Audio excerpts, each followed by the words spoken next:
Good evening. Welcome to the Wednesday, December 21st, 2016 City Council meeting. Can I have a roll call, please? Jim Carey. Present. Peg Coniff. Salem Derby. Present. Jennifer Hayes. Here. JP Kaczynski. Here. Joe McCoy. Here. Dan Rist. Here. Tamara Smith. Here. Joy Winnie. Here. Please all stand for the Pledge of Allegiance. Pledge allegiance to the flag of the United States of America, to the republic for which it stands, one nation, under God, indivisible, with liberty and justice for all. Thank you. I'll entertain a motion for the approval of the minutes of December 7th. So moved. Second. Okay, motion is second, approval of minutes of December 7th. All those in favor? Aye. Abstain. Any abstentions? 2 abstentions? Get those, Barb? Okay. Motion still passes. Public speak time. If there's anyone here from the public who would like to address, there are no public hearings tonight, but would like to address the council, please feel free to come to this podium and state your name and address for the record.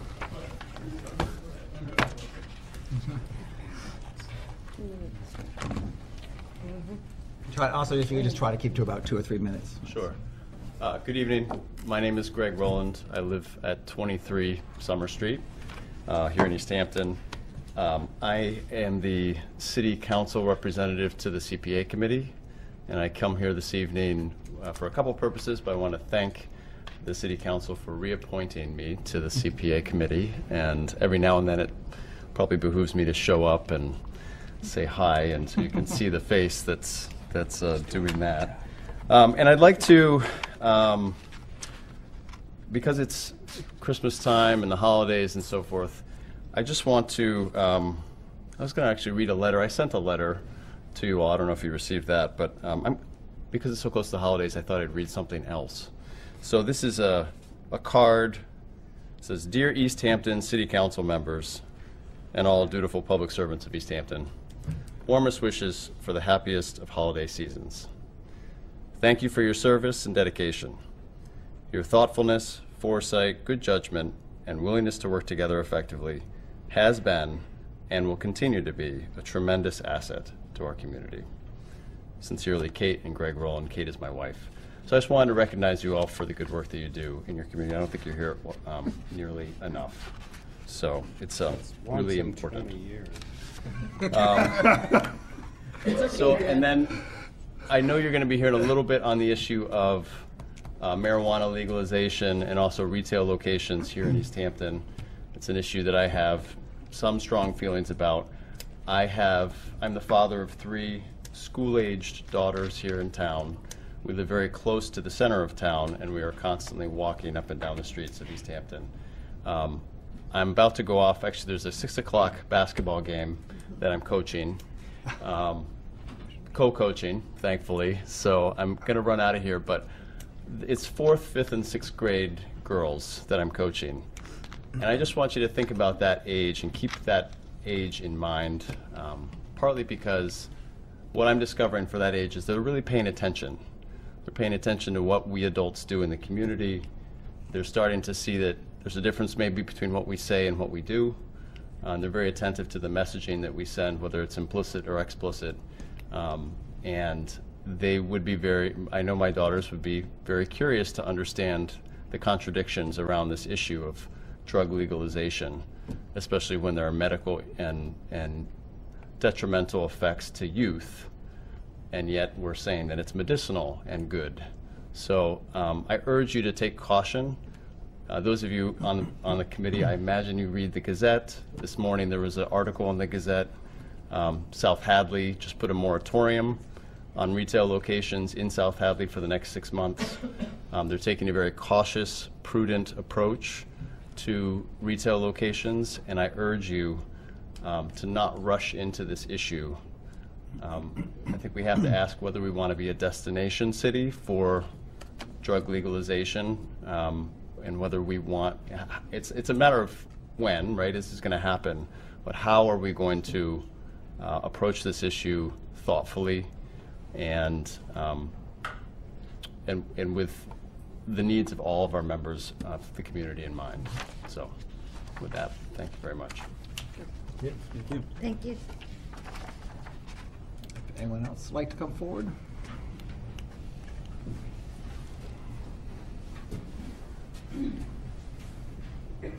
Merry Christmas, everybody. Hope all your families stay healthy. My name is John Courtney. I'm from Southampton. I'm speaking under my First Amendment rights. My brother's in charge of the Courtney LLC. In 2009, I was invited to a subcommittee meeting of the City Council. I was minding my own business. They invited me in. So I went in, and Ron Chartnell was there, Mr. Bouchard, and Sikowski. And they were talking about what was going on, and I just said, look, planning board's broken. Did everything they wanted, anyways. They said, well, we should be on a committee and bring something for us to vote on. She said the city council usually gets things right. So I said, well, okay, but so he went and told somebody there should be a highway business committee to see what's going on. So Ron saw me and he said, you should get on that committee. I said, well, I'm from Southampton. I pay some taxes in town. I said, so I went to the meeting. I got there about 10 minutes late. There were 15 people there. Ann Parizeau was there. She was there as a citizen, not as a planning board member. So anyways, I got on the committee. And I would like to explain that 4.5-year journey to you and the dips and turns. I'd like to do that at the next meeting. It'll take me probably 15 or 20 minutes. Be happy to answer any of your questions to the best of my knowledge. And if you allow that, I would like to do that. I think that you should know what went on. So. Sorry, it's concerning your appointment on the Highway Business District Subcommittee? Yeah. No, the process of what happened on the committee and the results. Probably the best way to do is we get a couple of, we don't create a quorum, but a couple of at-large counselors and a district counselor, although you don't live in East Hampton anymore, but that might be the better way to have a back and forth discussion about what you felt went on. So do you want me to do that? We could get maybe 3 or 4 of us together. Sure. That might be it. So why don't we, I have your contact information, so I'll call you and we can set something up then. Okay, thank you. Okay, if there's anyone else here from the public, okay, please.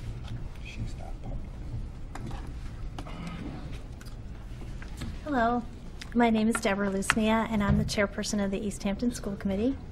And I'm here tonight because I would like to read a letter that the school committee wrote to all of you, and it's regarding the recent legalization of marijuana in Massachusetts. Dear members of the City Council, as members of the school committee of the City of East Hampton, we are concerned about possible unintended consequences of the legalization of marijuana in Massachusetts. Unless implemented thoughtfully and carefully, the retail sale of marijuana could adversely impact young people in our city and the broader family-friendly culture that East Hampton has endeavored to create. We would like to see the City Council limit the number of retail marijuana licenses allowed in East Hampton to no more than 20% of the number of licenses issued for liquor stores in East Hampton.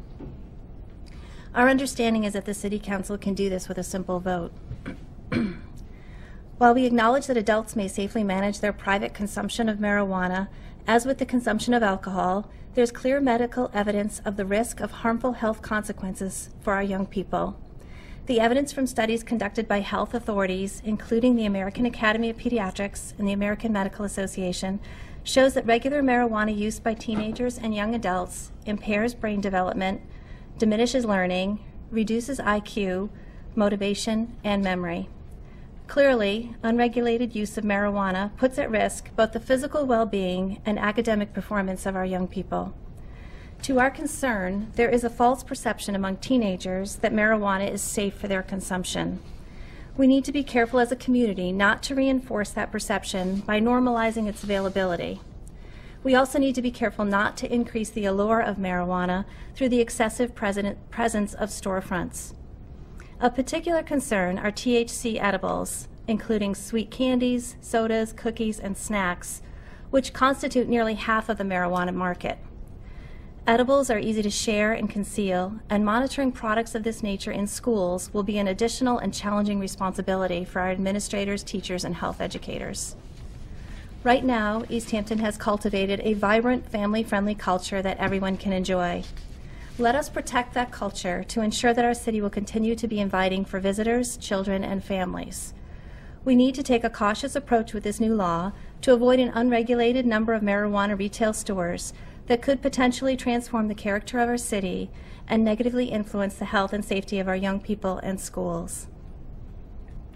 For all of these reasons, we ask the City Council to vote on a measure to limit the licensing of marijuana retail stores in East Hampton. In accordance with the General Law 94G, Section 3, we request that the number of licenses be limited to no more than 20% of the number of licenses issued for liquor stores. Thank you for your consideration. Respectfully, the East Hampton School Committee. Thank you. And Will what we all be getting a copy of that letter? Yes, I have Okay. a copy for everyone. right Great, here. thank you very I'll much. leave that with you. Thank you. Thank you. Thank you.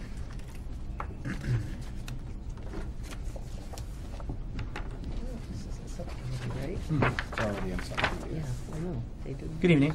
I'm Robert Hill. I'm the headmaster at Williston Northampton School, and I live at 37 Park Street up the road. And thank you, Deb. I'll probably be on her coattails for some of what I want to share, which is a letter that I also sent. But I think that the repetition of some of the themes shows how seriously the educators in town take the passage of the new law. My letter is, Dear East Hampton City Council, as a longstanding member of the East Hampton community, the Williston Northampton School has a deep interest in the city's economic health and vibrancy and safety of its community. The growth in recent years of the downtown business district has been exciting, with new businesses and events that the school, employees, alumni, current and prospective students and their families frequent.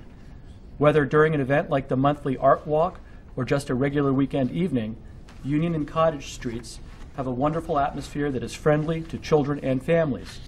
We applaud the great work that the City Council, the Mayor, and many groups and individuals have done to create this growth and have been pleased to be involved in some small part with various initiatives.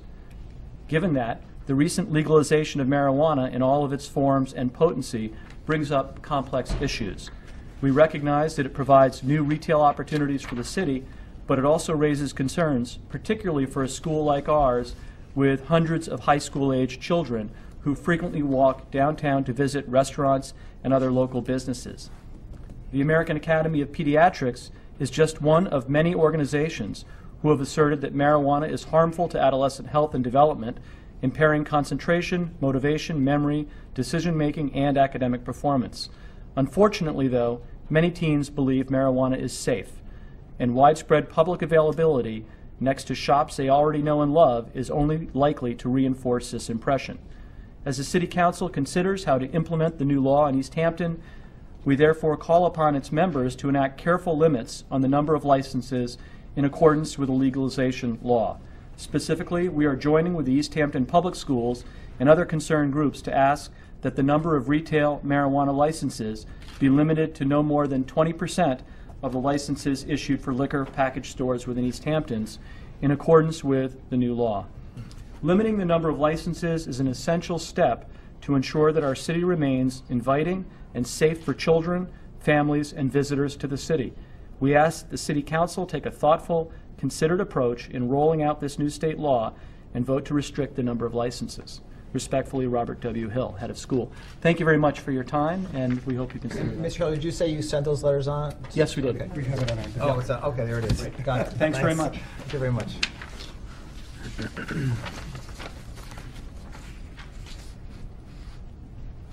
Good evening. My name is Ruth Ever. I am the coordinator for the East Hampton Healthy Youth Coalition, and on behalf of the coalition and the executive committee, I would like to address also just briefly the statewide legalization of marijuana.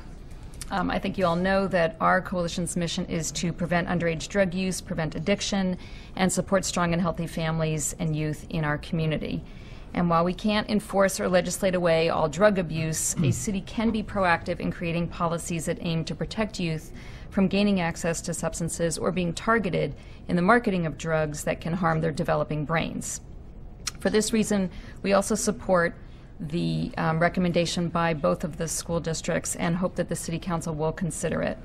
The Massachusetts Municipal Association has written a detailed letter to the Governor, House Speaker, and Senate President, clearly articulating several areas of concern regarding the marijuana referendum. That letter states in part, quote, "Cities and towns have a responsibility to ensure that the new law is implemented locally in a manner that protects the public interest, including addressing public health and public safety concerns, and ensuring that the rollout does not negatively impact residents, other businesses, neighborhoods, economic development plans, or other important considerations," unquote. We stand ready to assist our city and be a resource in this effort and heartily support measures that City Council might take that prioritizes the health of our youth. We also remain committed, of course, to offering the educational programming and support to parents and youth based on best practices and data in this new era of legalized marijuana. I didn't bring copies of what I said, but I did bring copies of the MMA letter in case you all haven't seen it yet, so I'm happy to leave those if that's helpful. Thank you. Okay, thank you. Is there anyone else from the public who'd like to address the council concerning any issues? Okay, not seeing, I think that moves us on to communications, elected officials, boards, and committees. I don't think we've had anything. Mr. Derby, Councilor Rist. While all these people are here and they may take off, I need to ask, because I am woefully underprepared regarding the marijuana law, and I'm wondering if it's all right with the President if I ask. Councilor Derby may know more about it than I do. Just a couple of questions to inform me and anybody out there. Why was a moratorium necessary in South Hadley? Are we under some mandate by the state to have this? I think we have to stop this. I think we're going open meeting law. We're talking about a deliberation about something that isn't on the agenda. I'm asking questions. You agree? City Clerk? I'm on the rules, and I don't believe that I am deliberating. I'm asking a question, and I wanted to know about how the law directs us. It doesn't tell us. And you'd like a response from him, and that's not deliberation. I don't. All right, never mind. City Clerk, do you have a input in that? It's already on our agenda. The item is on the agenda, and it is in ordinance committee at this time, and that may be the only mitigating factor about Okay. answering I'm not the asking question. If the council is fine with it, then I will. Yeah, I can try to- We normally don't, we normally don't respond to anything that the public can just brings to the answer. table if it isn't on our agenda for that discussion, that meeting. But I think this is on the agenda, and I agree that I don't think a back and forth at this time would be appropriate with the I'm public. not But to asking answer for a back and counselor's forth, question, I and I'm think, not asking that a debate happen. Yeah. I'm asking for information. Clarification. So that I Okay. can be clarified. And I'm not going to bring forward something like South Hadley did a moratorium. I need to know what the law says. And I'm saying that because maybe these people out here could hear what the law says. And maybe you're not prepared, Well, I Councilor mean, Derby, on it. I just want to know if we're under a mandate to get this done quickly. No, so I can answer that. No, we're not under a mandate to get it done quickly.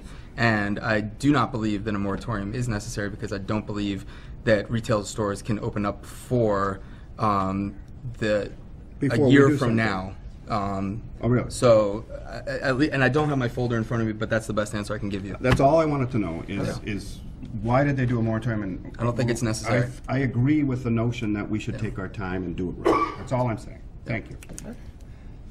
Okay. Councilor Hayes had her hand up. Councilor Hayes. The state has until September 2017 to develop the regulations for this type of use. So that would then give municipalities 1 month to develop local zoning and or other regulations before applications come in. So we're just being kind of proactive like we were with the medical marijuana. So just kind of getting feedback, putting things together, and then it's already in ordinance committee, if that helps at all. Okay. Thank you. Great, thanks. Correspondence, anybody from any counselors would like to comment about anything going on in their districts? Sometimes I forget to ask. Okay, Mayor Communications, Mayor Cadger.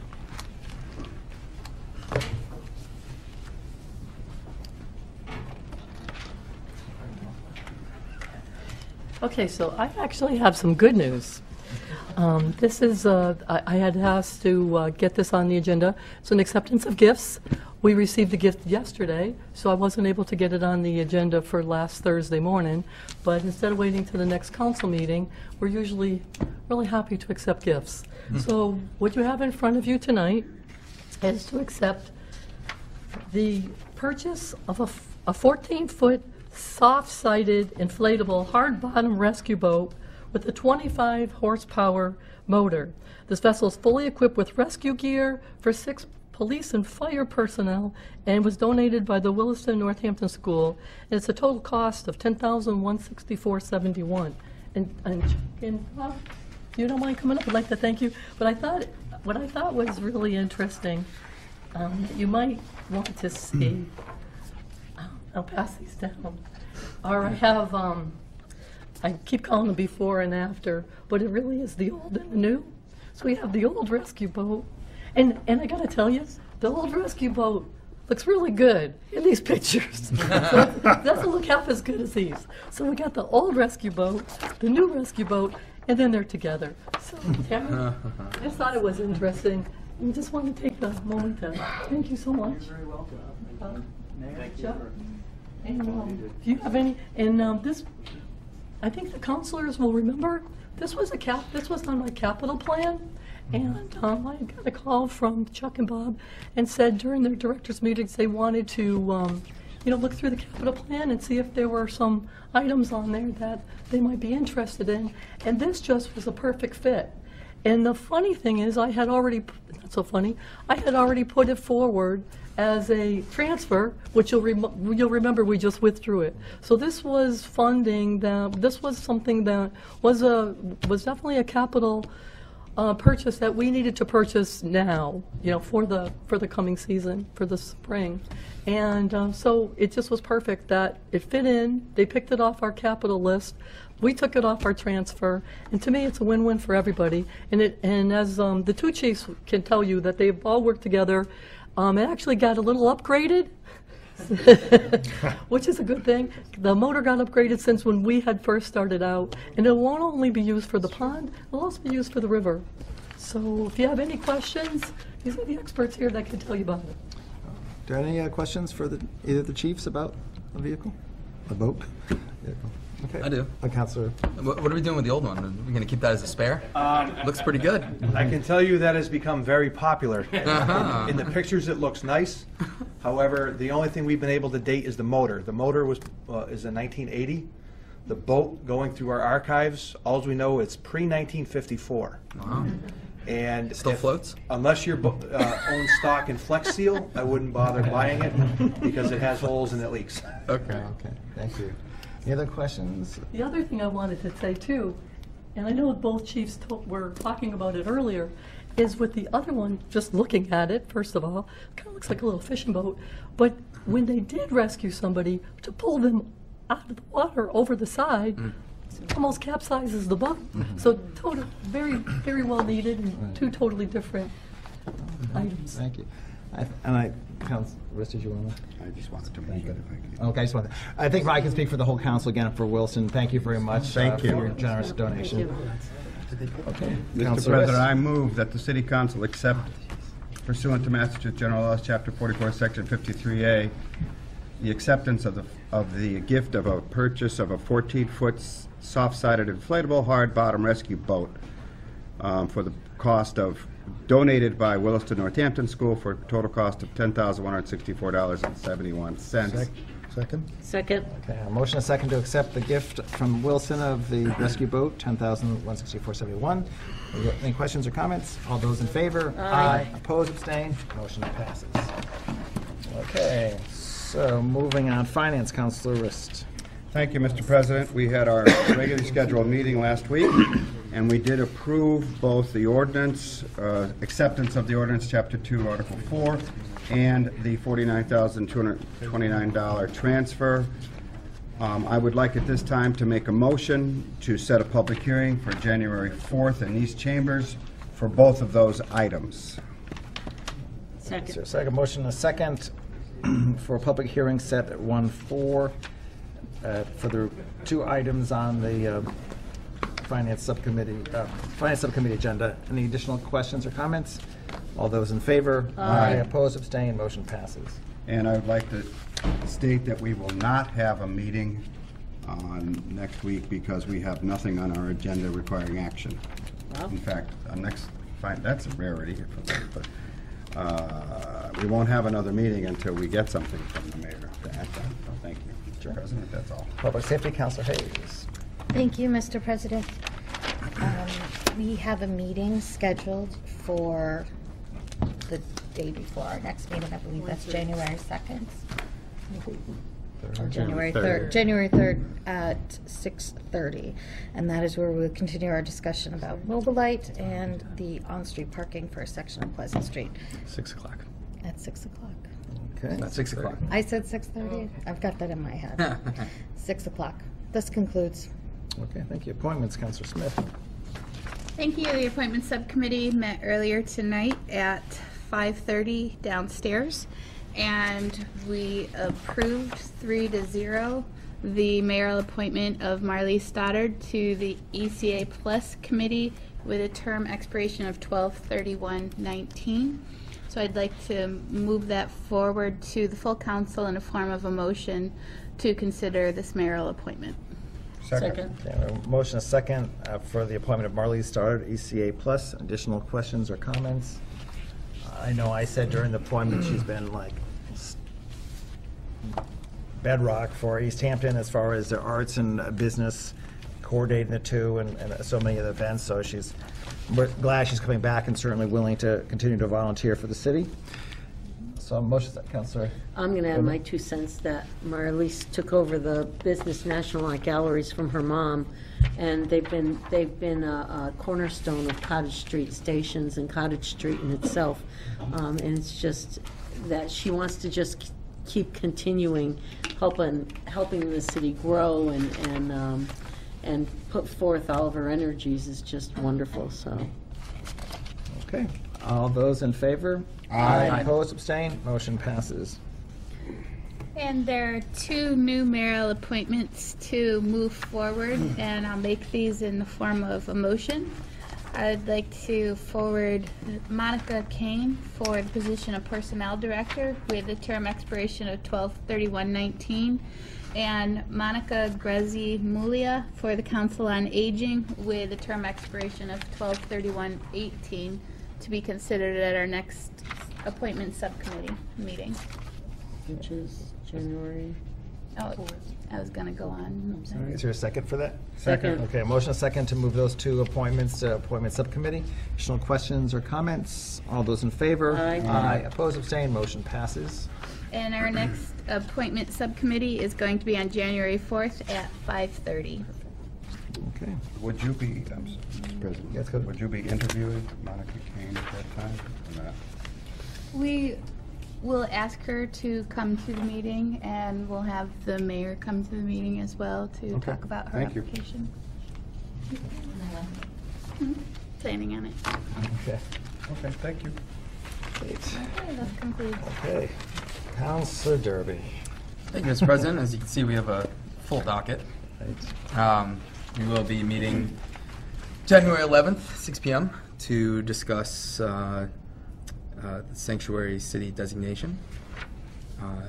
And that will be here. I'm expecting a decent turnout.